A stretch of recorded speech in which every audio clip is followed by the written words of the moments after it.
Hey, what's going on? I hope that you're doing well. Today I'm going to show you how to save as much as 50% or maybe even more of the time that's involved in exporting a file from Hindenburg. I use Hindenburg Journalist Pro. Sometimes it can take a while. Here's a way that you can save yourself some time. What's happening, podcasters and Hindenburg users? This is a combination. Normally, I do YouTube videos for Hindenburg and podcast episodes for general podcasting things. This is going to be a little bit of both. So for those of you that want to watch along, there's going to be a YouTube video that you can watch. Or for those that prefer to listen on the go, 1000 Podcasters is the podcast. You can find that at 1000podcasters.com. So this is an answer to a question that came to me a day or two ago from another Hindenburg user. And I'm going to share with you what was going on, why I think it happens, and what I do to fix this so that you can do that kind of thing as well. If you like to watch this kind of thing, definitely recommend the video. If you prefer to listen and you can learn that way, just fine. There's really nothing that you have to actually see, because I can explain all of it, but if you like to watch, that's absolutely fine. I totally understand that. So here's the deal. New Hindenburg user who was an established audio editor. He's worked with a number of other tools, and he noticed when he exported his file, it took a lot longer than he expected. I think it was 1 hour and 18 minutes to render the file, which is pretty long time. I totally understand why he was frustrated and why he had some questions. So I totally get that. And I'll explain to you why this happens. Hindenburg, just like any other audio software, can export a file. It does the mix down, it sends all that stuff out, and it renders that file, which is absolutely what you would expect.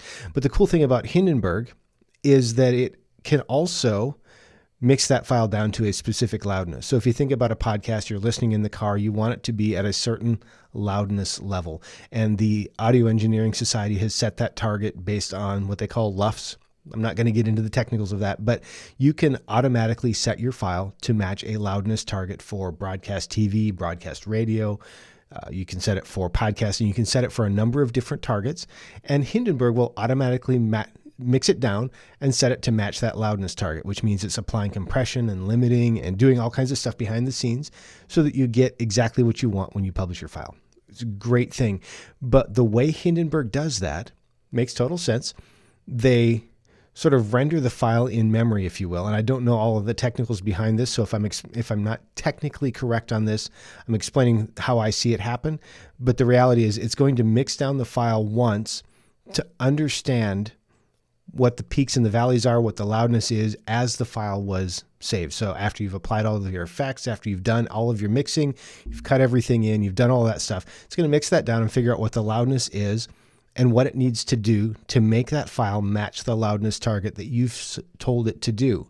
And then when it's figured that out, it's going to mix down the whole file again and apply the additional effects to make it match that target loudness. So in this particular guy's case, if it took an hour for that file to render, or took 1 hour and 18 minutes for that file to render, it's reasonable to assume that roughly 50% of the time was spent mixing it down the first time, and then 50% of the time spent mixing it down again to match a loudness target, to export it and publish it, or apply ID3 tags or convert the file, all of the things that go into that, taking the raw audio, mixing it down and converting it to an MP3 or whatever final format you're working in.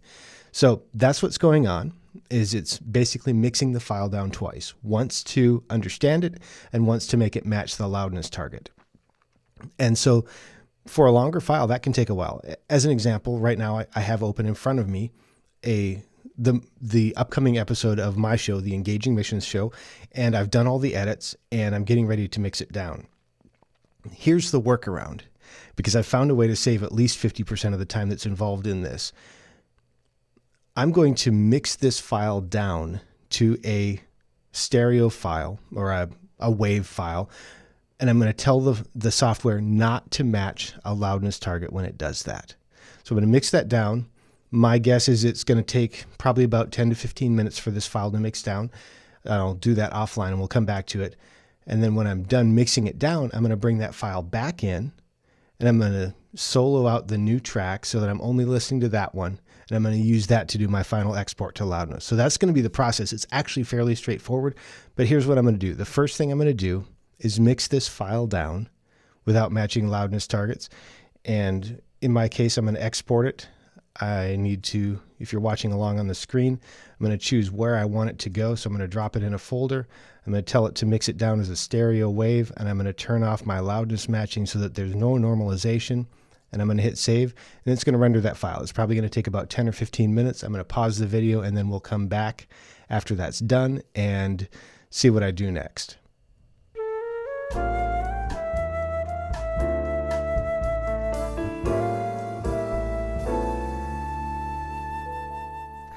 All right, you're back, and as you can see by the display, I did slightly miscalculate how long it would take. It took 19 minutes and 55 seconds to do the mix down.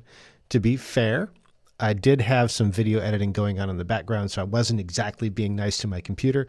But if you think about it, nearly 20 minutes for just the mix down, a lot of effects applied, complex stuff, so I get why it took so long. But if I'd done this the traditional way where it mixed it down and then it mixed it down again, this would have taken 40 minutes roughly to do. Okay, so we're at 19 minutes and 55 seconds right now. I'm going to go ahead and close this dialog box and find my way back to the beginning of the file. It's actually kind of a long file. And then I'm going to go find the file that I just created, the one that I just exported. And unfortunately, I moved around, so let me go find that again. So here's my mix down. I'm going to grab that file and just drop it into my production. Make sure that everything looks relatively good. So everything looks clean. I've got a break here. That's on purpose, so don't worry about that. I'm going to solo this track so that I only have that track. And then I have a master track enabled with some effects on the master track. I'm going to go ahead and turn all those effects off. These 4 effects are actually really processor intensive, so that's why it takes, part of why it takes so long. So I've got that file, I dropped it in, I soloed it, and I turned off the effects on the master track. All of these other tracks that are enabled aren't going to be processed again because I've soloed so that it's only processing this. Then I'm going to go to export that file again. And this time I'm going to make it an MP3 file.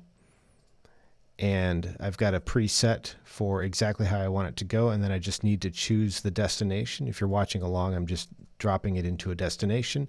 So I've selected the file format that I want. Then I'm going to hit save, and you'll see that this render is going to take significantly less time than it took me to render the original. It'll probably take about a minute or so. What it's doing right now is analyzing the file, just like we talked about. When the line gets about to the 50% mark, then it's going to start writing the file. And I'm going to go ahead and pause the video here, and we'll come back to it.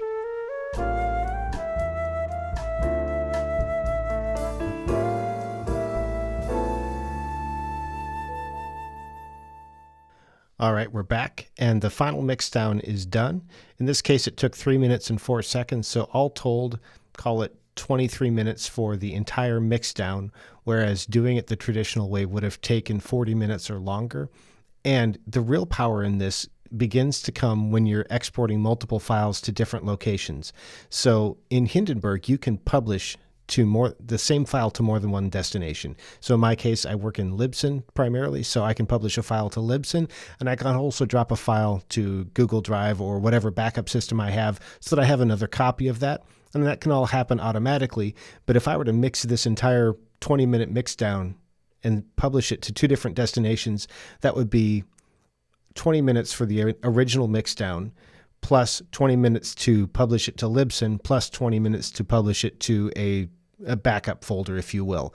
60 minutes for this file, whereas doing it this way would take 23 to 25 minutes. Still a little bit longer than I would have liked. Again, I was a little bit hard on my computer by editing video while I was exporting the audio, but this can save you significant amounts of time, and it's really pretty simple. Just export the file to a temporary file, if you will, non-normalized or non-leveled to a location, then bring that file back in, solo it, so that's the only thing that you've got going on with no effects going on in a master track if you have a master track, and then use that for your final export and publish.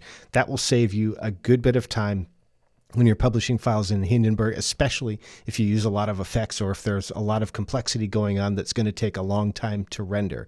I hope that you found this valuable. If you did, I would appreciate a thumbs up and a share. And if you haven't subscribed to the podcast, you can find that at top tier at 1000 Podcasters. There's a link in the description and in the show notes if you want to check out the video or the audio, whichever one you're interested in doing. Hope you found this valuable. If you did, share it with somebody and come back, because I really do want to see you be successful in your podcast. Thanks again for being here.